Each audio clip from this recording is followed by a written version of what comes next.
So in this section, we will review important vitamins and minerals and how to make sure you are getting enough dietarily through nutrient-dense foods. So energy to power our body's metabolic processes is derived from the foods we eat. Quote, the transformation of dietary energy sources such as carbohydrates, fats, and proteins into cellular energy in the form of ATP requires several micronutrients as coenzymes and cofactors of enzymatic reactions, as structural components of enzymes and mitochondrial cytochromes, and as active electron and proton carriers in the ATP-generating respiratory chain, end quote. So clearly, vitamins and minerals play a very important role in our body's energy production. So here is a table from the literature that presents the current state of knowledge with regards to the role of individual micronutrients in energy metabolism.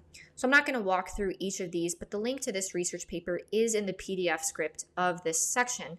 So this table lists the micronutrients, including all the vitamins and the minerals, and then the associated function that micronutrient plays in energy metabolism.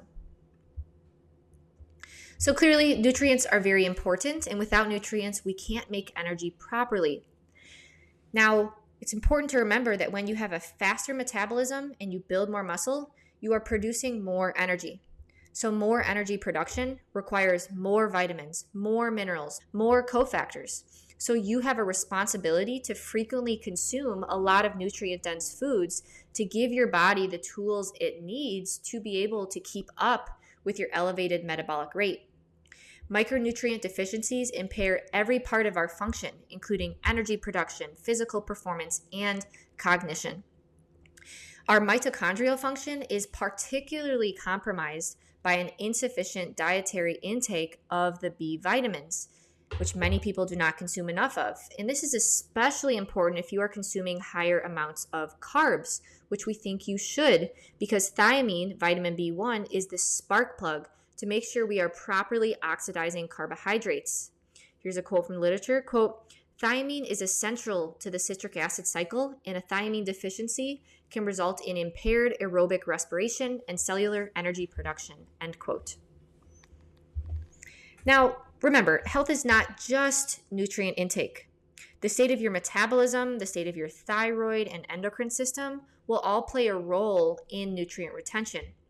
For example, high estrogen levels will deplete B vitamins and can increase lipid peroxidation by shifting the redox balance of cells, which will deplete other nutrients.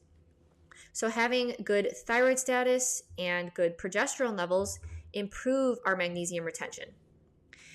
Plus, we don't want to overly stress out about being perfect about our vitamin and mineral intake because in a given food, these levels can vary a lot depending on the health of the soil, how an animal was raised, the time of the year, etc. So it's really hard to micromanage and really accurately track this. It's certainly helpful to see if you are particularly low in one vitamin or mineral, but don't stress about eating the perfect amount of any single nutrient. Of course, do not consume a bunch of empty calories, but instead let's take the mindset of regularly consuming nutrient-dense foods to give your body enough important vitamins and minerals. Now, as a reminder, we put in all of the hard work in making sure that all of the meal plans, there's 80 plus options, hit elevated RDA levels for all of the important micronutrients. So make sure you check out those meal plans to see how regular inclusion of nutrient-dense foods easily allows us to hit these micronutrient targets. So first, let's just briefly cover what are vitamins and minerals. So vitamins are organic substances that are generally classified as fat-soluble or water-soluble. Fat-soluble vitamins include vitamin A, vitamin D, vitamin E, and vitamin K, and can be stored in the body. Majority of the fat-soluble vitamins will come from animal fats, such as egg yolks, fat on muscle meat, butter, and dairy fat.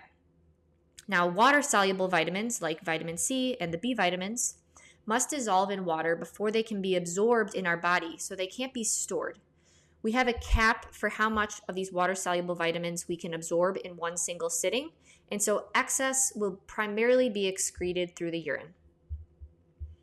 Now, minerals are a chemical element required as an essential nutrient to perform vital functions in our body. Nutrient minerals cannot be made by our bodies, so we consume them dietarily. And actually, one of the best sources of minerals are fruits and fruit juices. So your body will need larger amounts of the major minerals like calcium, phosphorus, potassium, sodium, and magnesium. And then our bodies will need smaller amounts of the trace elements that include sulfur, iron, chlorine, cobalt, copper, zinc, manganese, molybdenum, iodine, and selenium. So some of the excess dietary minerals are stored for metabolism and structure, but not necessarily as nutrient reserves. So similar to water-soluble vitamins, we need a steady supply of minerals from our diet each day. So we'll now briefly cover our recommended intake levels of each of these vitamins and minerals, which are slightly higher than the official RDA targets. Remember, the RDA is a minimum target. So for those in a healing phase, and especially for those who've avoided animal products for a long time, or you're trying to dig yourself out of a big stress hole and regain balance and homeostasis, you may need much more of these vital nutrients relative to the recommended RDA in mainstream. As we walk through each of these vitamins and minerals, we'll give examples of how to meet daily targets. So first is vitamin A, and here we are particularly talking about retinol. We recommend 3,000 to 5,000 IU of retinol each day. However, the amount you need will depend on the state of your thyroid, since thyroid hormone and vitamin A are carried on the same protein in the blood. So it's important to adjust your vitamin A dose to your thyroid function. A higher functioning thyroid will require more vitamin A, and a lower functioning thyroid will require less vitamin A. So here's a quote from Dr. Ray Peat. Quote, "The average person is likely to be hypothyroid and to need only 5,000 units per day." Another quote from the literature, quote, "Vitamin A is used in making steroid hormones and proteins, so when the metabolic rate is low, the need for vitamin A is low." So retinol is a very important nutrient. It is needed for growth and development, immune function, healthy skin, vision, and cholesterol conversion into the anti-aging and youthful hormones such as pregnenolone and progesterone. Deficiencies can lead to a number of problems, including dry eyes, skin issue, poor sleep, autoimmunity, low sex hormones, and the list goes on. So our recommendation is to start with 5,000 IU per day and increase or adjust your dosage while monitoring your body temperature. So if your body temperature goes down, you are suppressing your thyroid and you don't need that much at this point in time. But as your thyroid health and metabolism improves, your vitamin A needs may increase. Since the fat-soluble vitamins work synergistically, we think it's best to get retinol from food like liver, where it's in the whole food matrix with accompanying nutrients.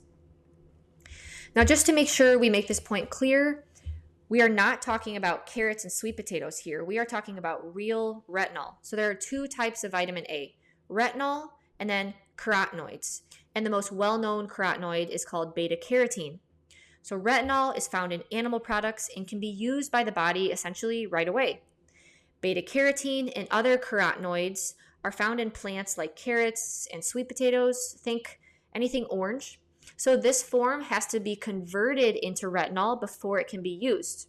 So this beta-carotene is not the true vitamin A we're looking for. In fact, very little of it is converted to true retinol. So plant foods do not offer the same bioavailability as animal food sources. In fact, the FDA now actually takes this into account by using what's called the retinol activity equivalent, RAE, which helps adjust for the poorer bioavailability of vitamin A in plant foods. In excess, beta-carotene and other carotenoids can have antithyroid effects since their structure is very similar to PUFAs, polyunsaturated fatty acids. So if you have low thyroid status, you may need to monitor and limit your consumption of foods high in beta-carotene. So let's review some of the foods that are highest in retinol per typical servings. And this is based on a 5,000 IU RDA for retinol each day. So 1 ounce of duck liver will give you 226% of the RDA, 1 ounce of turkey liver will give you 172% RDA. Honestly, any animal liver is going to be a great source. Another source would be cod liver oil, but it's very important to choose a quality brand if you decide to go that route. One example is Rosita's. 3 eggs will give you 27% of the RDA, and then goat cheese, ghee, butter, and whole milk will also give you some. And then you will also get a small amount from braised beef kidney as well. So let's talk about examples of hitting the daily intake of retinol. So let's shoot for 5,000 IU. So in our opinion, liver is the best way to make sure you get your retinol in without adding a ton of extra fat. And so it has the highest retinol content per gram of fat, since liver is a relatively low fat food. So you can essentially reach your RDA with just 1.2 ounces of beef liver per day. If you do not want to eat liver, then taking freeze-dried liver supplements will be your next best bet to hit the daily target. Like we mentioned, you could also use Rosita's cod liver oil, as 1 teaspoon will give you 78% of the RDA with only 1.29 milligrams of PUFA. So since retinol can be stored, you can consume beef liver a few times a week and still hit your weekly target. So instead of doing 1 to 1.5 ounces of beef liver or other animal liver per day, instead you can do 2 days of 3 to 4 ounces of liver, and that will help you reach your weekly retinol targets. Now, if you decide to do the cod liver oil route, you could have 1 teaspoon of cod liver oil and 3 eggs, and that would allow you to hit your daily retinol intake. However, getting retinol without liver requires being very strategic with your fat consumption. So this example, without using liver, gets you close to 5,000 IU of retinol, but it's already at 68 grams of fat. So this is 6 eggs, 1 tablespoon of butter, 2 cups of whole milk, and 1 ounce of goat cheese. So you would essentially have to limit your fat intake outside of these foods in order to hit your retinol, while also being mindful of your daily fat intake. Now, what about vitamin A toxicity? This is a big buzzword and hot topic in the alternative health community right now. So vitamin A toxicity surely does exist, but you will not get it from eating reasonable amounts of real whole foods rich in retinol. Liver, for example, has accompanying cofactors, vitamins, and minerals in the balanced form. We do not think you should be consuming isolated retinol supplements. However, too much of a good thing can be a bad thing. You don't need to overdo liver. 6 to 10 ounces a week is plenty, and you do not need to go over that. However, what constitutes a potentially toxic dose of retinol will vary for each individual. As we mentioned, this is based on your thyroid function and your past dieting history. So while retinol is needed in the production of active thyroid hormone T3, in excess, retinol can be thyroid suppressive. And this is because thyroid hormone and retinol are carried on the same carrier protein in the blood called transthyretin. Too much retinol can compete with thyroid hormone for absorption when you have low thyroid function. Then on the flip side, as we mentioned, the higher someone's thyroid function, the more retinol you will need. So other things that will increase your retinol needs include very low consumption of retinol in your past. So if you were vegan or vegetarian for a number of years, and also sun exposure, since vitamin D from the sun will deplete your retinol stores. So in addition to poor thyroid function, vitamin A problems can also be a result of copper deficiency. So the binding of that transthyretin protein only occurs in the presence of copper. Moreover, a copper deficient diet can cause defective transport of vitamin A from the liver to the blood. So altered transthyretin protein makes retinol less available to the cells.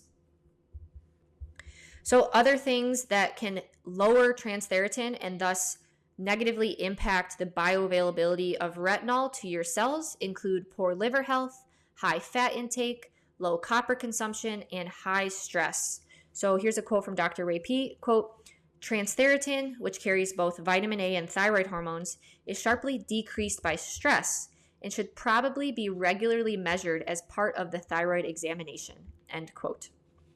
So if you think you have retinol issues, this will take some individual experimentation with how you feel from week to week. So a few things you could try. First, try out switching chicken liver instead of beef liver, since chicken liver has lower retinol levels. While chicken liver has lower copper and retinol relative to beef liver, it is higher in selenium, biotin, and folate. So here's the retinol comparison for 100 grams.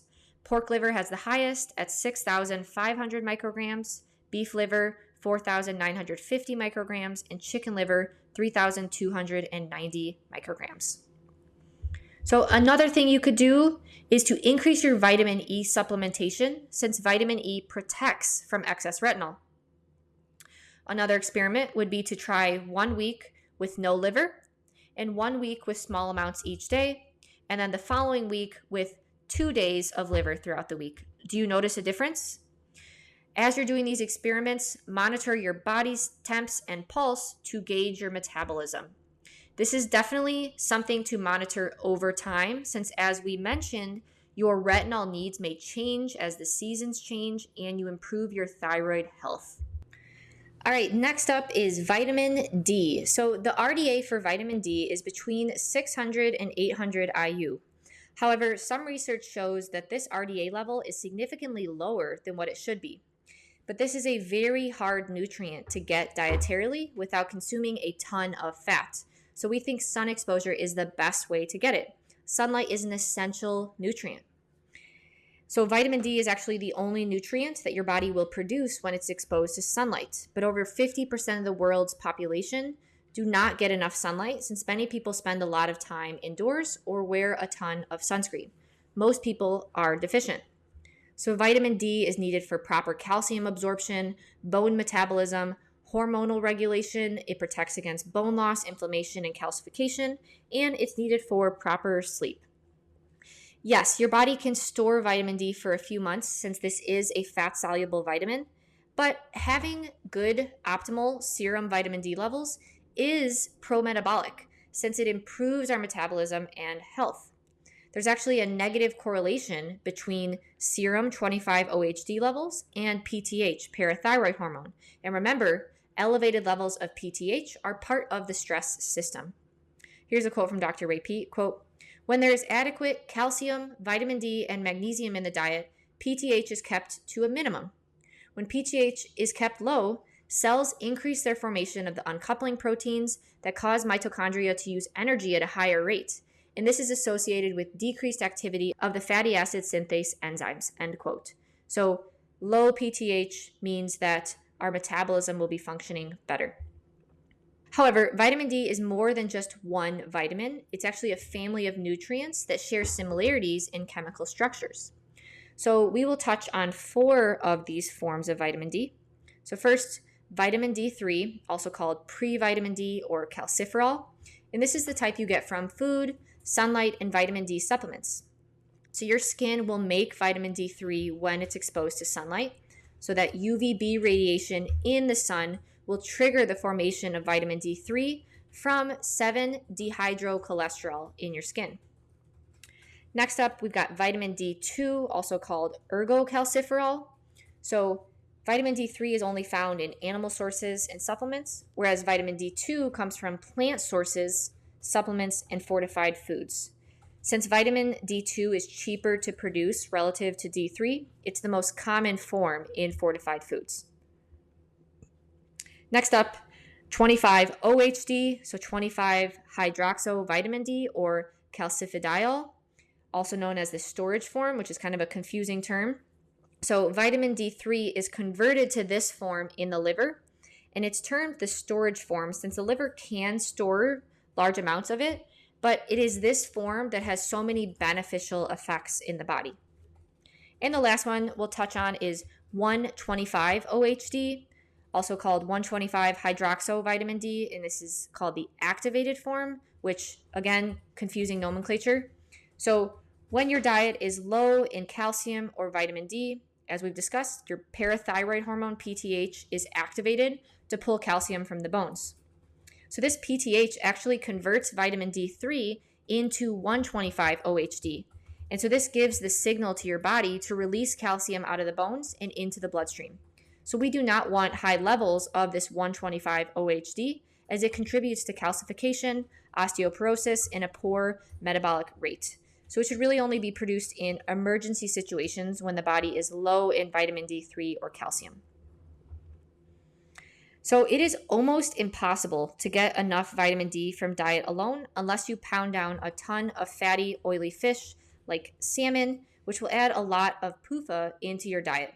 This is fine to do a few times a week, but we don't think this is necessary to do daily.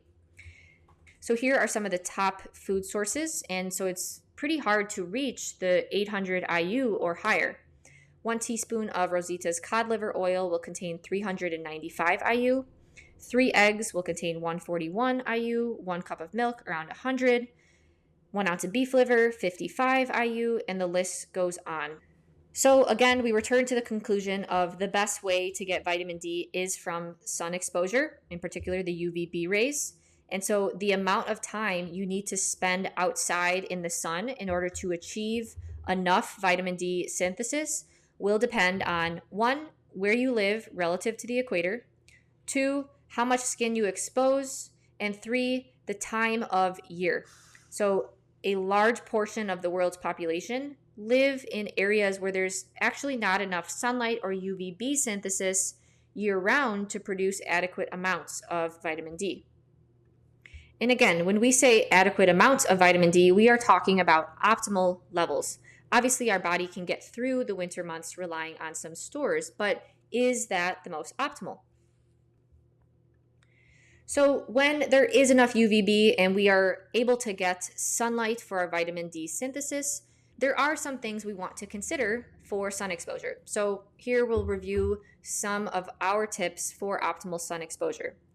So at noon, the sun is at its highest point and the UVB rays are the most intense, meaning you need less time in the sun to make enough vitamin D.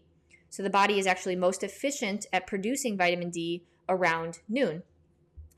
The second tip, the more skin you expose, the less time you will need to spend in the sun to get enough vitamin D. So if you lay out in the sun with just a bathing suit or even naked, you won't need to spend as much time in the sun as if you were wearing jeans and a short sleeve shirt. Now, if you have darker skin, you will need to spend more time in the sun relative to someone with fair skin to produce the same amount of vitamin D. If you live further from the equator, you will need to spend more time in the sun to synthesize the same amount of vitamin D as someone who lives closer to the equator, since the UVB rays aren't as strong. In fact, people who live farther from the equator cannot synthesize enough vitamin D during some of the colder winter months. For example, people who live in Boston, USA, or Edmonton, California, barely make any vitamin D from sunlight between November and February. And people in Norway cannot make enough between October and March. So some more tips. As we age, our body's ability to synthesize vitamin D from the sun declines, so you will need to spend more time outside to make the same amount of vitamin D. A great tool is the D-Minder, D-M-I-N-D-E-R app, which will help you estimate how much time you need to spend outside based on your location and time of year. Now, in the summer months, try spending at least 15 to 30 minutes a day outside around noon in a tank top, bathing suit, shorts, or even naked. So you want to maximize the surface area of your body that will be exposed, since this is the peak time for vitamin D synthesis. If you live closer to the equator, you'll need to spend less time to synthesize enough vitamin D, and if you live further away, you'll need to spend more time to synthesize enough vitamin D. Another tip, do not wear sunscreen all of the time. So sunscreen reduces our vitamin D production by 95 to 98%. So if you are worried about burning, start with short periods of time outside and work your way up. So improve your body's resilience to the sun by slowly working your way up. If you are outside for a long period of time and the UVB rays are strong, you can use a non-toxic sunscreen, which is discussed in depth in the lifestyle section. But we do want to make sure we spend some time of the day without sunscreen on to ensure we're getting that vitamin D synthesis. Now, we personally live in Michigan, so we do not get enough sunlight in the winter months. In this time of year, we choose to use a vitamin D lamp. We specifically use the Spurdy vitamin D lamp. We do this 3 to 5 times a week to make sure our bodies are producing enough vitamin D. It's kind of our biohack through the winter months. So the Spurdy lamp has been shown to be an effective way to increase vitamin D3 levels in numerous studies. Since vitamin D can be stored, you do not have to do the Spurdy lamp every day, and instead 3 to 5 times a week should be totally fine. So the safest bet is to get vitamin D synthesis from the sun or vitamin D UVB lamps in the colder winter months. Supplementation of vitamin D is discussed in depth in the supplement section of this guide. All right, next up, let's discuss vitamin E. So we think the minimum dietary intake should be 15 milligrams, and that many will benefit from supplementing more vitamin E, as we discuss in depth in the supplement section. So vitamin E is needed to protect against oxidation, and so it kind of has like antioxidant-like properties. It is essential for fertility, and it opposes estrogen and protects us against iron and PUFAs. In fact, the more PUFAs you consume, or the more PUFAs you have stored in your body, the more vitamin E you will need. And the same thing goes with iron. The more stored iron you have, or the more iron you consume dietarily, the more vitamin E you will need. So your daily intake will really depend on your diet and your dieting history. Here's a quote from Dr. Ray Peat. Quote, "Besides antagonizing some of the end effects of the toxic fatty acids," he's referring to PUFAs, "vitamin E inhibits lipolysis, lowering the concentration of free fatty acids, the opposite of estrogen's effect, and it also binds to and inactivates free fatty acids," end quote. So all of these will ultimately improve glucose and carb utilization. So if you are switching from a high PUFA standard American diet to a lower PUFA diet, as we kind of discuss in this whole guide, we think that it would be wise to supplement with vitamin E for a number of years. So as we mentioned, the amount of vitamin E you individually will need will depend on a number of factors like your diet and dieting history. So first, the ratio of vitamin E to PUFA is very important, and it could be more important than the absolute amount of vitamin E. And this is because 1 gram of PUFA tends to utilize 2 milligrams of vitamin E. So the more PUFA you're consuming, the more of your vitamin E stores that will be used up. You will also likely need more vitamin E as you age, since we tend to store more iron as we age, so that vitamin E will be needed to protect against iron overload. We think that for most people, 100 milligrams per day, including food and supplements, is a safe place to start with. So here we list our favorite food sources without adding a bunch of PUFAs into your diet. So you'll see we include eggs, and actually a chicken egg is the best vitamin E source per gram of fat, but all eggs do contain a good amount of vitamin E. And then we also list some others per 100 grams, including green olives, avocado, cooked collard greens, shrimp, beef heart, crab, goose meat, beef kidney, kiwi, butternut squash, octopus, blackberries, and mango. And then per 1 tablespoon of olive oil, you'll also get 2 milligrams of vitamin E. Now, nuts and seeds are commonly very high in vitamin E, but again, they are also high in PUFAs. So it really is hard to get enough vitamin E from food, since, as we mentioned, a lot of the high sources are high in PUFAs. So the more PUFAs we consume, the more vitamin E we'll need. So you would be increasing your vitamin E needs even more. So here we list an example of hitting 16.6 milligrams of vitamin E in for your daily intake. So that would require 4 pasture-raised eggs, half a tablespoon of olive oil, 100 grams of beef heart, 100 grams of shrimp, 100 grams of well-cooked collard greens, 2 kiwis, and 200 grams of mango. Obviously, this in addition to your other food that you eat during the day. Now, again, your vitamin E needs will depend on your PUFA intake. So if you have a lot of stored PUFA, or if you consume PUFA regularly in your diet, supplementing vitamin E may be a great idea. Now, our body can store some vitamin E, but it is used up readily to protect from oxidation. So we think that this is safe to do a few times a week. And we discussed vitamin E supplementation in depth in the supplement section of this guide. Next up, vitamin K. So this includes K1 and K2. And we're going to spend a little bit more time on this nutrient since it doesn't get the love it deserves, since it is kind of a newly discovered vitamin. The research on vitamin K2 is at its infancy, and more research is required to determine the relative bioavailability of all the different forms. There are also so many health benefits to this vitamin, but most people do not get enough of it. So what is vitamin K? So vitamin K is a fat-soluble vitamin that comes in different forms. First is vitamin K1, and this is primarily found in plant foods, and it's most abundant in leafy greens. Vitamin K2 is only found in animal foods and fermented foods, and this is the form where we see most of the health benefits.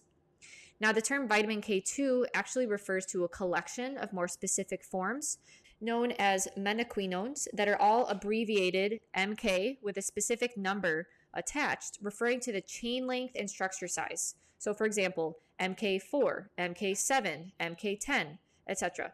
So vitamin K2 is also known as activator X, and this was coined by Dr. Weston Price, who found that non-industrial diets were high in some unidentified nutrient, and this nutrient seemed to provide protection against tooth decay and chronic disease. Now, the different types of vitamin K support different aspects of health, and the different forms have unique roles in the body. Now, vitamin K1 travels to our livers more effectively than our bones or our blood vessels, and it's used to support blood clotting. However, K1 is more rapidly cleared by the liver relative to K2, so its benefits aren't super long lasting. Vitamin K2 MK7 is more effective at reaching our bones, where K2 is used to produce osteocalcin, which improves metabolic health, hormonal health, and exercise performance. So some of MK7 can reach the liver, and it stays active in the liver much longer than the K1 form. So MK7 is even better than K1 at blood clotting support since it circulates for extended periods of time. Now, the longer forms of MKs, such as MK8, MK9, MK10, behave similarly to MK7. However, little is known about the bioavailability of these forms. Now, vitamin K2 MK4 is taken up by our tissues quite rapidly after consumption, protecting tissues from calcium deposits and cancer development. It's also very effective at supporting sex hormone production through its direct actions with our sex organs. So this form plays an exclusive role in cancer prevention and sexual health since it regulates gene expression in ways no other form does. It turns on genes that make cells healthy, it turns off genes that make them cancerous. And it also turns on genes involved in sex hormone production. So it is this form, MK4, that is only found in animal products. It is not found in fermented plant products. Humans can convert other forms of vitamin K into this really important MK4 form, but the efficiency of this conversion is unknown with little supporting evidence. So we should really not rely on this conversion, and instead, we will benefit more by eating MK4 directly.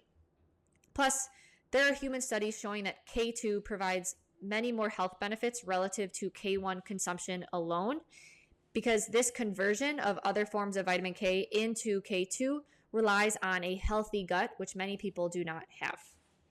So now let's just touch on some of the health benefits of vitamin K2. So first, K2 helps regulate calcium.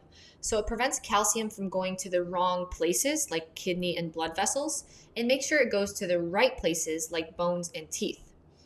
In fact, vitamin K2 deficiency can cause calcium to be stored in other tissues rather than being directed to the bone. So K2, specifically MK4, actually reduces blood vessel calcification, whereas K1 does not have that same benefit. Now, as a result of calcium regulation, K2 improves bone, dental, heart, and kidney health. So K2 helps prevent calcium buildup in the arteries around our heart, which is a huge risk factor for heart disease. Studies also suggest that vitamin K2 can prevent osteoporosis and bone fractures. So K2 activates the calcium binding actions of two proteins, matrix GLA and osteocalcin, which help to build and maintain bones by redistributing calcium in soft tissues instead to bones and teeth. So osteocalcin is a vitamin K2 dependent protein that the body needs to pull calcium from the bloodstream so it can be redirected to where we want it in the bones and the teeth.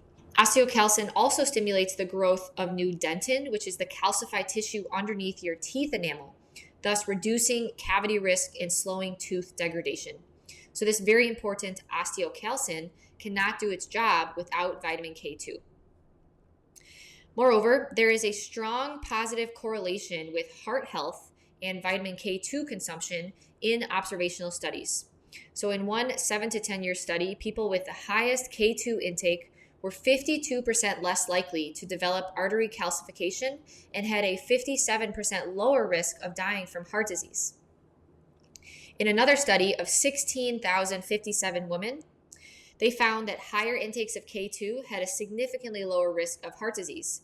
So for every 10 micrograms of K2 consumed per day, heart disease risk reduced by 9%, whereas vitamin K1 had no influence in these studies. So some more benefits. K2 improves sexual health since K2 plays a role in the production of sex hormones.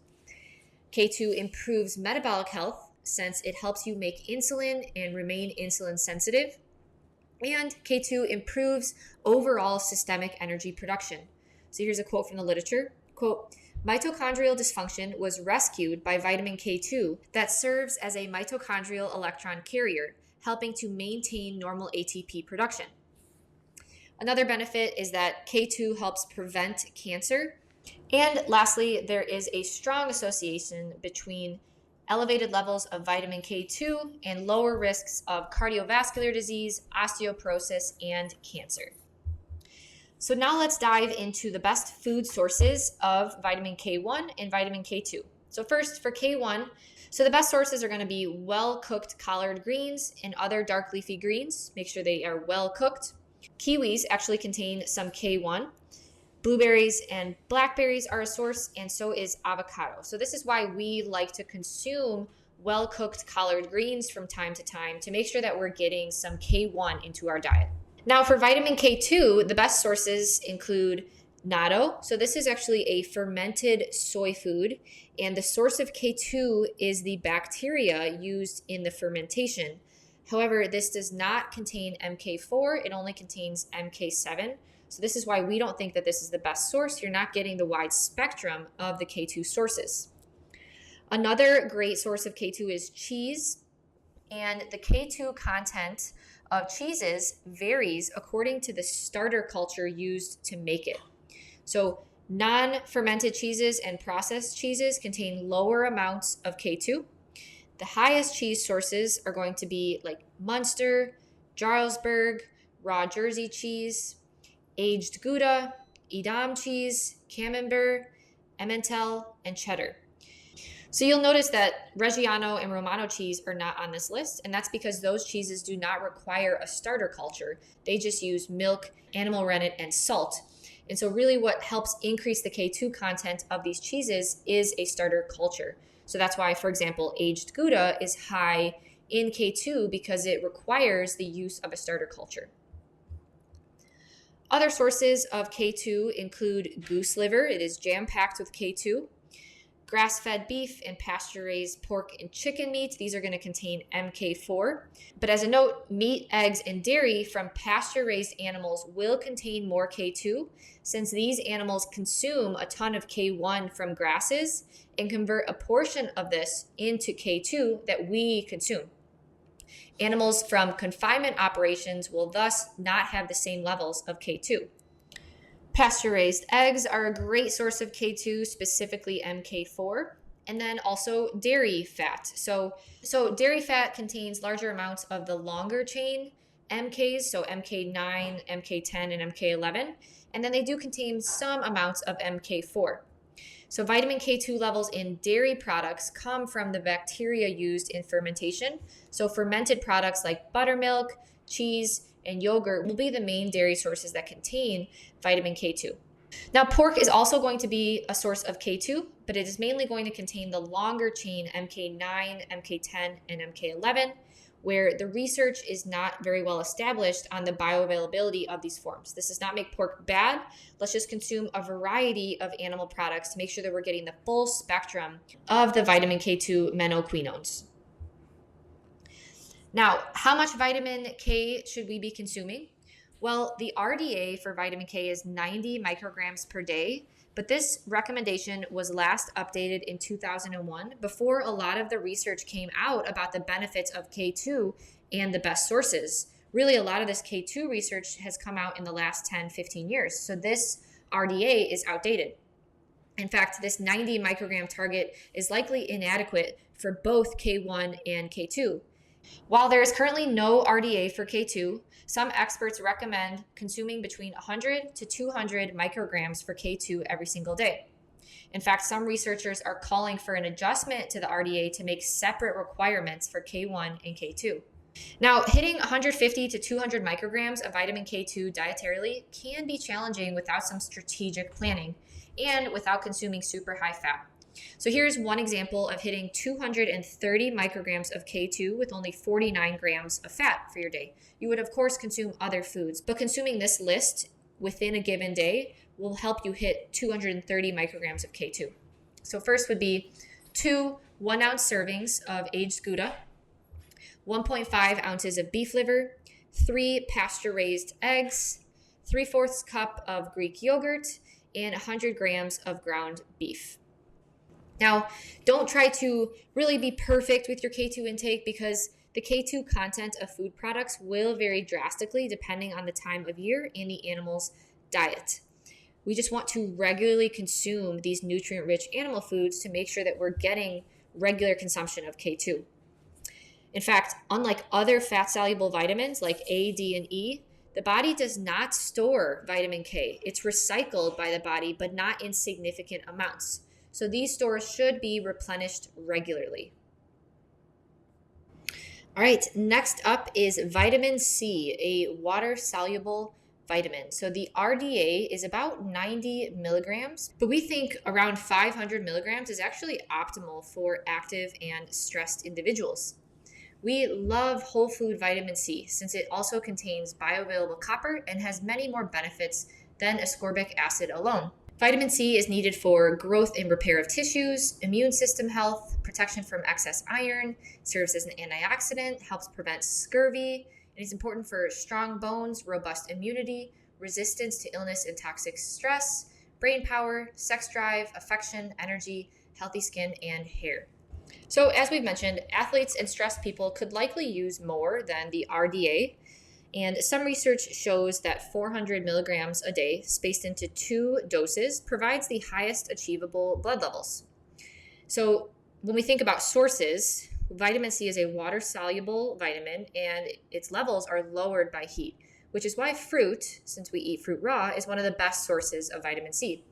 So the best sources are going to be orange juice, acerola cherry, camu powder, oranges, mandarins, lemons, limes, kiwis, guavas, papayas, peppers, watermelons, potatoes, strawberries, and red and green peppers. So in the PDF document of this section, we list the amounts for each of the different types of fruits and other food sources. So here is an example to hit sufficient levels for someone who's not very active. For example, have 1 orange or a cup of orange juice, 100 grams of kiwi, and 100 grams of strawberries throughout your day. Obviously, that should not be the only thing you eat during the day, but if you include these things, you'll likely be covering your vitamin C bases because there is some vitamin C in meat as well. Now, an example of hitting sufficient levels for someone who is a little bit more active would be about 2 cups of orange juice or 2 oranges, 1/4 of a teaspoon of acerola powder, and 100 grams of kiwi, and that would provide you 581 milligrams of whole food vitamin C. Now, acerola powder is technically a whole food source, but it is manufactured, and you can, of course, replace that powder with other food sources that are high in vitamin C. So one important note is that vitamin C increases iron absorption, so it's best to not consume very high levels of vitamin C with beef or liver, for example. So if you're going to have some orange juice or an orange, maybe try to eat that with your seafood or egg protein or your milk or dairy. Next up is one of the most important vitamins for energy production, and that is vitamin B1, thiamine.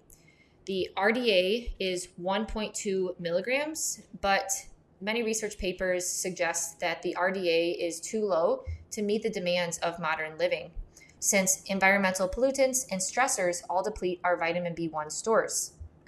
So here is a quote from the literature that kind of just highlights the importance of vitamin B1. So thiamine is an essential water-soluble vitamin required for the production of ATP. It is a critical and rate-limiting cofactor to multiple enzymes involved in this process, including those at the entry points and at critical junctures for the glucose, fatty acid, and amino acid pathways. It has a very short half-life, limited storage capacity. It is susceptible to degradation and depletion by a number of products that epitomize modern life, including environmental and pharmaceutical chemicals. The RDA for thiamine is 1.2 milligrams for adult females and males. With an average diet, even a poor one, it is not difficult to meet that daily requirement, and yet, measurable thiamine deficiency has been observed across multiple patient populations, with the incident rates ranging from 20% to over 90% depending on the study. This suggests that the RDA requirement may be insufficient to meet the demands of modern living. End quote. You need elevated levels of vitamin B1, especially if you are consuming high levels of carbs, since it is critical for proper carb burning. So vitamin B1 is necessary for breaking down sugar and amino acids. It is a carb burner vitamin, so doing poorly on a high carb diet might indicate you actually are deficient in vitamin B1. It's critical for forming neurotransmitters, acetylcholine and GABA, and it supports mental and physical health through methylation. So deficiencies can lead to glucose or carb intolerance, tingly, weak, or painful hands and feet, twitching, weakness and paralysis of muscles around the eyes, elevated heart rate or heart troubles, and a number of other symptoms. So the best food sources are going to be pork. In fact, pork is significantly higher in B1 relative to other meat products like chicken and beef. Other food sources are potatoes, liver, eggs, coffee, sourdough bread, nutritional yeast, brewer's yeast, bee pollen, royal jelly, mushrooms, maca, and rice bran. So here we list food products and the amount of thiamine in a serving size of these food products. I'm not going to list off all of these, but just know that these are available in the PDF document of this section. So here is how to hit 2 milligrams a day, which I think should be your lower end target for your thiamine intake per day. And that would be 3 pasture-raised eggs, 1 ounce of beef liver, 100 grams of pork chop, 3 cups of milk, 200 grams of cooked oats, 200 grams of acorn squash, 200 grams of potatoes. Again, this is not all that you will eat in a single day. There are a number of different combinations that you can eat your food to hit this target. And if you are not diligent about hitting your thiamine intake, I think that you would definitely benefit with supplementation, since this is a critical nutrient to using carbohydrates properly. And this is especially important for someone who is transitioning out of a low carb diet. Next up is vitamin B2, otherwise known as riboflavin, and the RDA is 3 to 4 milligrams. However, in times of dieting, so if you're in a short weight loss phase, your requirement is doubled. 2 additional activities that will increase your vitamin B2 needs include endurance exercise and a lot of sunlight exposure, since the vitamin D synthesis will lower and use up some of your riboflavin. So vitamin B2 is necessary for fat, protein, and carb metabolism, especially fat burning. It provides antioxidant support. It lowers homocysteine, which can cause inflammation. It supports mental and physical health through methylation. In fact, MTHFR could just be a riboflavin deficiency. There's some evidence of that in the literature. It supports healthy blood pressure, and it helps with energy levels and migraines. So some deficiency signs include cracking lips, swollen tissues in the mouth, candida, swollen skin around facial features, and unusual sensitivities of hands and feet. Now, the best food sources are going to be liver, cheese, egg, beef kidney, heart, mushrooms, and brewer's yeast. And so here we provide an example of how to hit 3.5 to 4 milligrams of riboflavin in a day.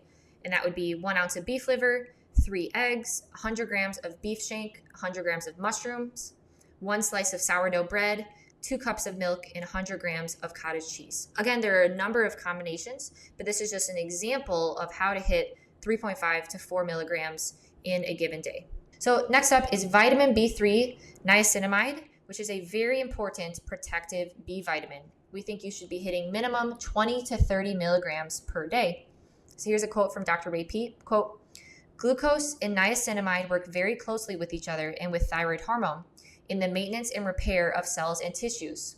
When one of these energy-producing factors is lacking, the changes in cell functions, a sort of pre-inflammatory state, activate corrective processes." So here's another quote from Dr. Ray Peat. "Niacinamide, one of the B vitamins, provides energy to the mitochondrial system. Under stress and strong excitation, cells waste niacinamide, but niacinamide itself has a sedative, anti-excitatory effect, and some of its actions resemble a hormone. Excitation must be in balance with the cell's energetic resources, and niacinamide can play multiple protective roles, decreasing excitation, increasing energy production, and stabilizing repair systems. The state of excitation and type of energy metabolism are crucial factors in governing cells' functions and survival." So if you are stressed, or if you have a disease or a chronic condition or an injury, this will increase your needs for vitamin B3.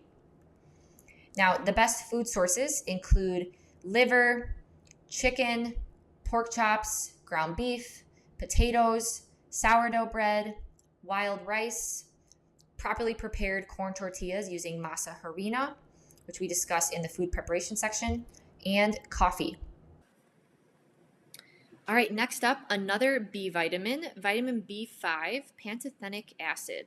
So B5 is necessary for metabolizing protein, fats, and carbs, manufacturing red blood cells, producing sex and stress hormones, among many other functions.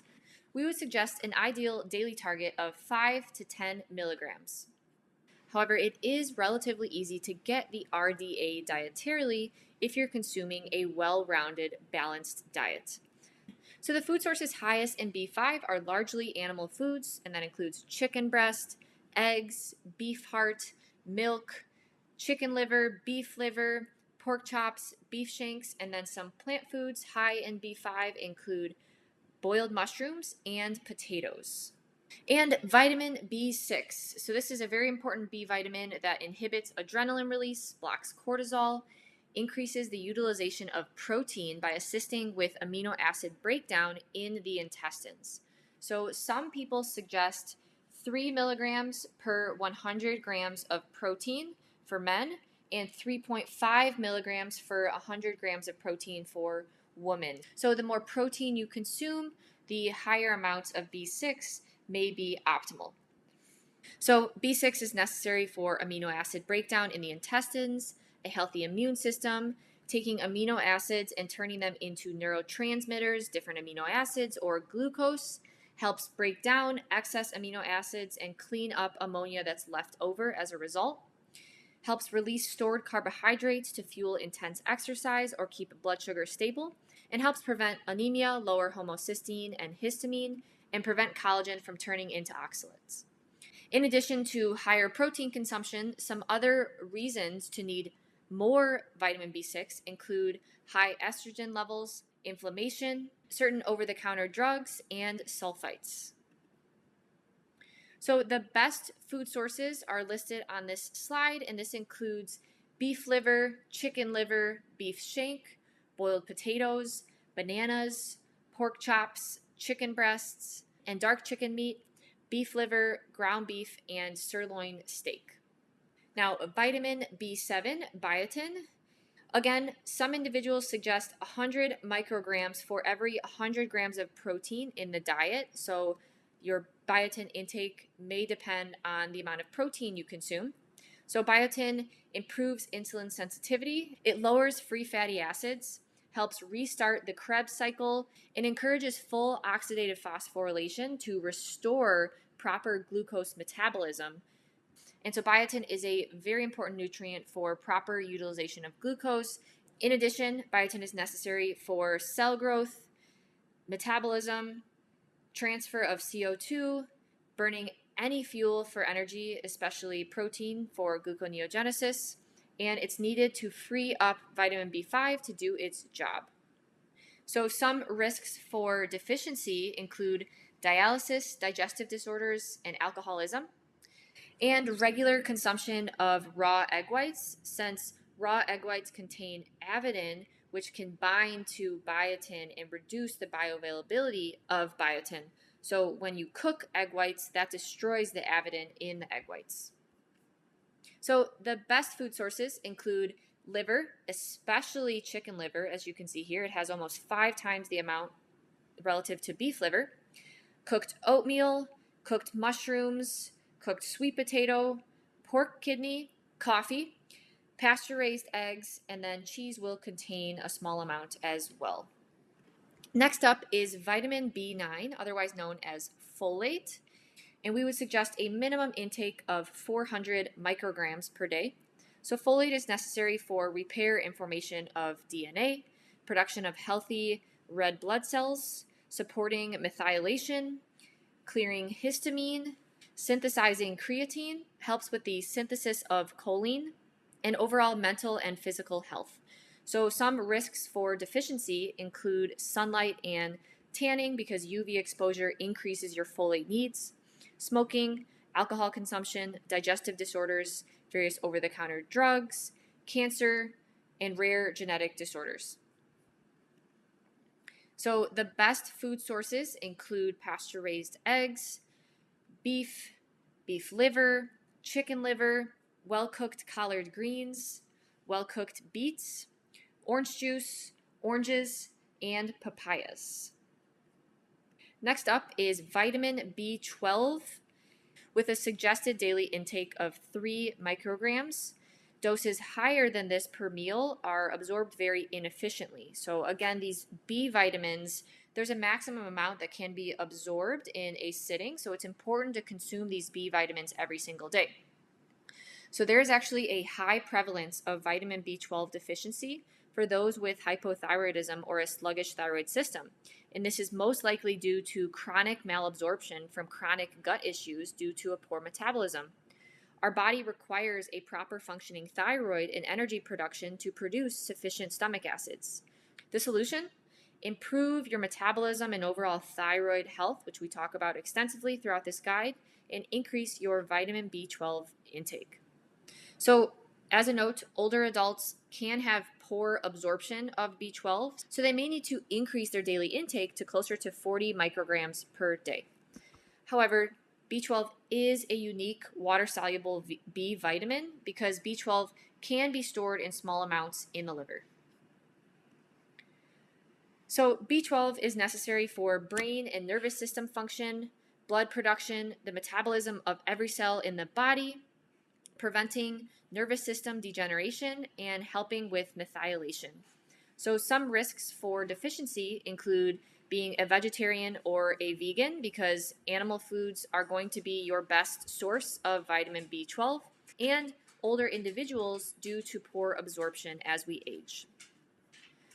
So here we list the best food sources of vitamin B12. As you can see, it's all animal products. So eggs, beef, beef liver, chicken liver, oysters, beef kidney, shrimp, cod, octopus, mussels, milk, and high-quality cheeses.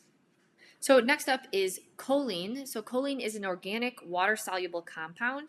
It's neither a vitamin nor a mineral, but it's often grouped with the vitamin B complex and serves a number of important roles in the body. So our suggested daily intake would be 500 to 1,200 milligrams per day. So choline helps support all methylation functions. It protects against fatty liver, supports the digestion of fat, enhances muscular power, and improves concentration and relaxation. So the best food sources of choline include pasture-raised eggs, beef and chicken liver, chicken gizzards, well-cooked collard greens and Swiss chard, and milk. So now let's move on to important minerals. So this, of course, includes calcium. We have an entire section on calcium, so make sure you check out that module. So the RDA for calcium is 1,000 to 1,500 milligrams per day, but we think you need a lot more, especially if you consume a lot of meat and grains. Dr. Ray Peat sometimes recommends 2,000 to 2,500 milligrams per day, so we would suggest a minimum of 1,500, but truly the amount that you need to consume dietarily will depend on your phosphorus intake, since balancing your calcium to phosphorus ratio to at least a 1-to-1 is very important.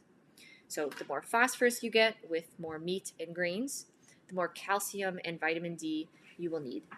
So as we discuss in depth in the calcium and dairy section of this guide, the best food sources of calcium include dairy, so this will include milk, cheese, yogurt, homemade ice cream, eggshell powder, and well-cooked collard greens. Next up, let's discuss copper. So we suggest trying to hit a minimum of 2 to 3 milligrams of copper per day.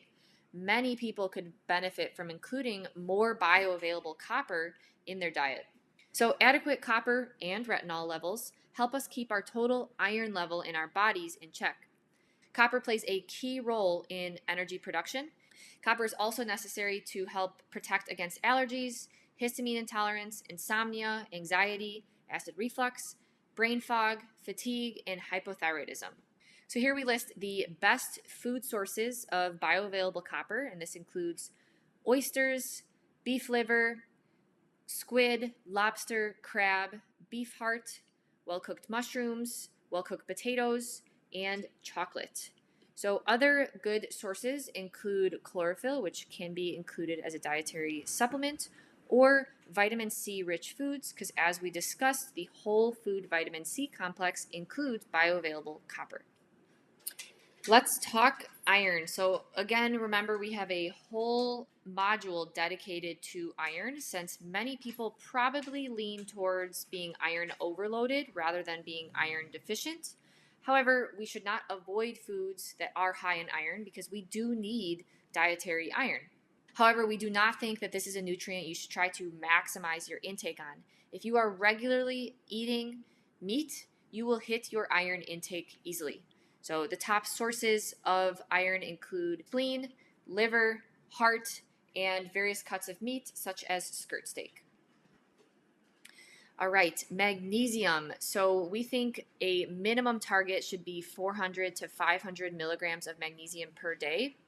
It is tough to get enough magnesium in dietarily for someone who has a sluggish thyroid system, since this is a nutrient you do not retain well and burn through quickly. So supplementation may be required until your metabolism is functioning well. We think increasing your magnesium intake is one of the best ways to mitigate many of the environmental toxins and stressors that we deal with day to day in modern times. So a good guide and starting place, this is based on Morley Robbins, would be 10 times your weight in kilos should be your magnesium per day. So for example, for someone who weighs 60 kilograms, multiply that by 10, and that's 600 milligrams. So try to shoot for 600 milligrams per day if you weigh 60 kilograms. So you may need more magnesium if you deal with chronic migraines, if you have elevated blood pressure, or kidney disease problems. So magnesium is required for pretty much everything. Magnesium supports protein synthesis, energy utilization, helps maintain good energy levels, relaxation, and calmness, prevents twitching, spasms, muscle tension, cramping, and irregular heartbeats, helps build healthy bones and teeth, prevents soft tissue calcification, helps with exercise performance, sleep, asthma, pain, depression, diabetes, and migraines. So people most at risk for low magnesium include individuals that are highly stressed or highly active, those who are consuming low carbohydrate or junk food diets, alcoholism, diabetes, sweating, over-the-counter drug consumption, and chronic digestive problems. And if you are going through a really stressful period of your life, increasing your magnesium intake or supplementation may be beneficial.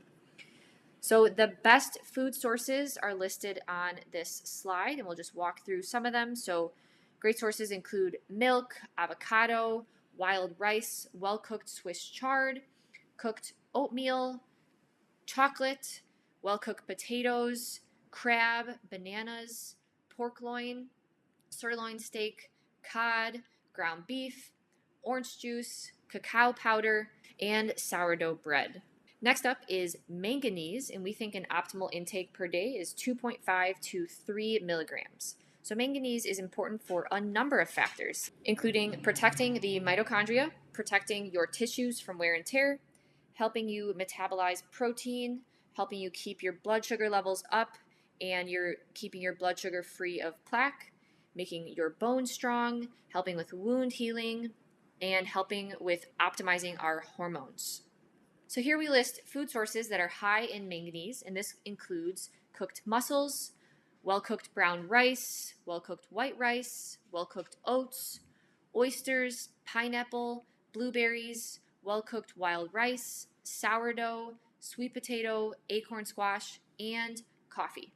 Next up is molybdenum. It's hard to pronounce, molybdenum, and we think a daily intake of 45 to 50 micrograms per day is optimal. And this is a nutrient that is relatively easy to consume if you're consuming a well-balanced mixed diet. However, those on a low carbohydrate diet have a higher risk of deficiency. Other individuals who will require more than the 45 to 50 micrograms per day include those who have very high levels of animal protein intake, high exposure to sulfites in processed foods, meds, and cosmetics, high intake of cruciferous vegetables, those who are pregnant, those who have elevated estrogen levels, and an overgrowth of sulfur metabolizing bacteria in the gut. So the best food sources are going to be beef liver, milk, yogurt, banana, cooked white rice, and pasture-raised eggs. Next up is sodium.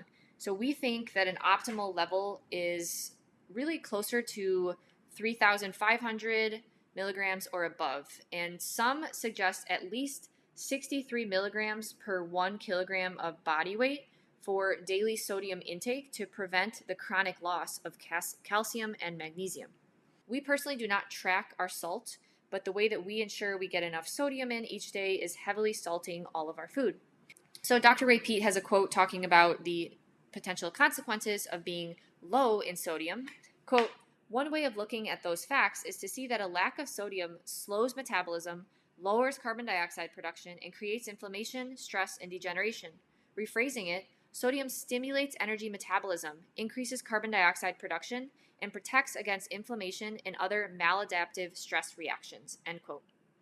In Dr. Ray Peat's article, Salt, Energy, Metabolic Rate, and Longevity, he states, quote, "Salt restriction, according to a review of about 100 studies, lowers the blood pressure a few points, but that generally doesn't relate to better health. In one study with 3,000 people over the course of 4 years, there was a clear increase in mortality in the individuals who ate less salt. An extra few grams of salt per day was associated with a 36% reduction in coronary events. Another study with more than 11,000 people lasting 22 years also showed an inverse relationship between salt intake and mortality." End quote. So sodium is required for digestive processes, retaining nutrients and transporting them between cells, controlling proper levels of acidity in the body, and allowing neurons to respond to neurotransmitters or other signals. So some signs you may need more include low blood pressure, fatigue, diarrhea, poor mental function, poor digestion, poor absorption of nutrients, regular headaches, nausea, vomiting, muscle cramps, or fainting. And as we mentioned, the best source is going to be a clean salt, which we discuss in the sourcing section of this guide. Next up is potassium. So our minimum suggested intake would be 4,500 milligrams, and some people can benefit with levels up to 11,000 milligrams per day. So remember, we want to get enough potassium to balance out our sodium. The more salt we consume, the more potassium we will need to balance it out, because these two work together. Without adequate potassium, salt could leave cells dehydrated, raise blood pressure, and increase swelling. So we want to consume good amounts of both sodium and potassium. So potassium is required for many of the same functions as sodium. It helps activate enzymes involved in energy metabolism, antioxidant defense, and repair. balances with sodium, which is important for bone and kidney health. And one of the most important roles of potassium is that it helps our cells utilize carbs. In fact, potassium has insulin-like effects.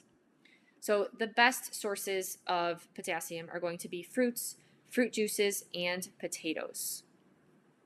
In the PDF section of this guide, we include the foods that are highest in potassium. So these include orange juice, well-cooked potatoes, coconut water, pork chops, well-cooked Swiss chard, guavas, bananas, cherries, and many other fruits. All right, next up, let's discuss zinc. So we think an ideal target dietary range would be 12 to 40 milligrams. So zinc is an essential trace element that plays a key role in several important biological processes, and it is the second most abundant trace mineral in our body that is present in every single cell. So many people forget that there are no body stores of zinc, so daily intake is recommended to maintain adequate body levels of zinc. So zinc is needed for supporting the functions of vitamins A and vitamins D. It's needed to support thyroid hormones, sex hormones, and stress hormones, supports blood pressure and sexual function, helps protect us against heavy metal toxicity, and it helps aid in the absorption of fat-soluble vitamins. So unfortunately, zinc deficiency is quite common in both less developed and industrialized nations. Here's a quote from literature, quote, "Although the cause in some cases may be inadequate dietary intake of zinc, inhibitors of zinc absorption are most likely the common causative factor." So what you eat your high zinc food sources with matters, because there are some foods that contain compounds that can negatively impact your body's zinc absorption. So here's a quote from literature, quote, "Fractional zinc absorption preferentially depends on zinc intake as its efficiency declines with the increased zinc consumption. Zinc absorption does not only depend on an adequate dietary intake, but it is also greatly affected by its intestinal availability from the diet," end quote. So higher protein levels in a meal improves zinc absorption. So absorption is substantially higher in the presence of protein from animal sources than from plant-based proteins. In fact, the addition of animal protein to a plant-based meal significantly improves the zinc bioavailability. Phytate is the main nutritional inhibitor of zinc absorption, so it is best to consume your high zinc sources away from high phytate foods like grains. So this is meal to meal, not relevant for the whole day. So for example, if you consume sourdough bread, try to not consume your sourdough with your oysters, for example. So oysters are your high zinc source. Instead, include your oysters with another meal where you're not consuming grains with it. Of course, this is okay from time to time, but try not to make this every single time you consume oysters, or else that will negatively impact your body's zinc absorption. Coffee can also slightly inhibit zinc absorption. So again, consume your high zinc sources at a different time of day than coffee. This is meal to meal. This is not daily. However, this zinc absorption interference is only relevant for that meal or snack, not for other meals throughout the day. So if you consume grains in the morning and your oysters at night, for example, that's not going to negatively impact your zinc absorption. It is very time dependent. Some people will say that dairy consumption negatively impacts zinc absorption, but the literature actually shows that dietary calcium does not have a major effect on zinc absorption or utilization. In fact, milk and cheese are also very important dietary sources of zinc.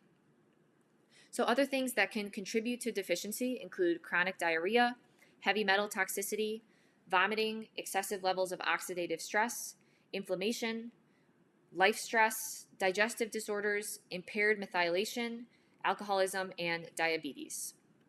So your best food sources are going to be oysters, red meat, and cheese. So a diet containing adequate animal proteins from milk, eggs, beef liver, and occasional oysters will provide adequate amounts of highly bioavailable zinc.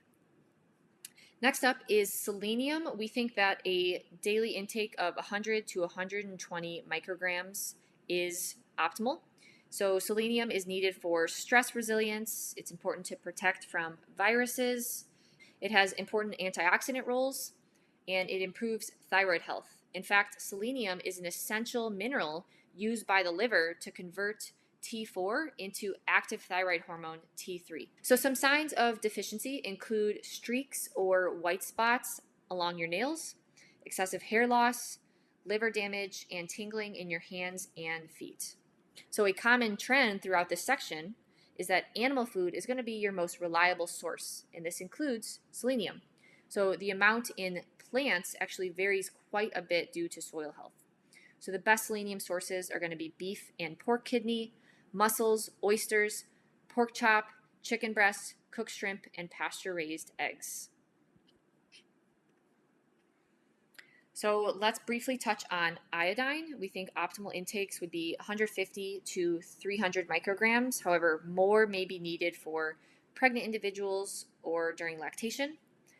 So iodine is absolutely necessary for thyroid health. However, a deficiency and excess levels of iodine can cause thyroid issues.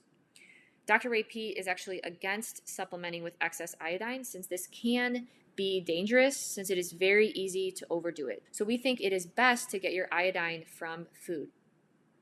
So some things that interfere with iodine function include goitrogenic foods like cruciferous vegetables like broccoli and cauliflower, for example, supplements such as sulforaphane, and then fluoride, chlorine, and bromine. So we think that you will get plenty by regularly including shellfish and potatoes and then consuming eggs, dairy, and milk daily. So 2 eggs will give you 52 micrograms. 1 cup of milk will get you close to 100 micrograms. Greek yogurt, codfish, potato, and shrimp and oysters are all going to be great sources of iodine. If you need more, some people may benefit from more. Occasional seaweed can be used. So in just 5 grams of seaweed, you will get around 115 micrograms of iodine. All right, the last nutrient that we are going to discuss is boron. So there is no recommended daily intake, RDA, but the TDI is 0.01 milligrams per kilogram body weight. So if you weigh 150 pounds, that will equate to about 0.68 milligrams per day.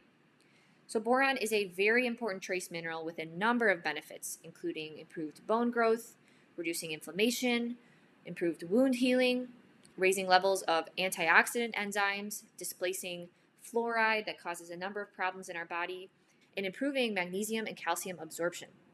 So we don't think that you need to supplement. You can get plenty of boron if you're consuming fruits regularly. So foods that are high in boron include peaches, grape juice, apples and apple juice, bananas, cherries, orange juice, raisins, cucumbers, avocados, and pears. So we covered so many different nutrients in this section, and honestly, the best way to reach your daily nutrient targets is with real food. We do not like expensive, generic multivitamins. Many contain heavy metals, are loaded with iron, are not consumed in the whole food matrix, contain fillers and dyes, and contain vitamin levels in potentially incorrect proportions. Plus, many of these generic multivitamin supplements are not regulated by the FDA. Now, there are some vitamins and minerals that are safe to supplement with, and we dive into those in depth in the supplement section of this guide. But in general, try to get most of these important vitamins and minerals from regular consumption of nutrient-dense food. So before wrapping up this section, we just want to remind you that we include over 80 meal plan options that hit all of the elevated nutrient targets we discussed in this section. And also make sure to check out the superfoods module where we discuss our favorite superfoods that can help you hit your daily nutrient intakes. And just to wrap up, every vitamin and mineral plays an important role in our body, and we can't function optimally without levels of all of these micronutrients. However, some are depleted or used up quicker than others due to modern living, and some are harder to get optimal levels of dietarily. So again, check out the supplement section of this guide where we dive into which ones we think could be beneficial versus which ones we think are a waste of money or could be potentially harmful.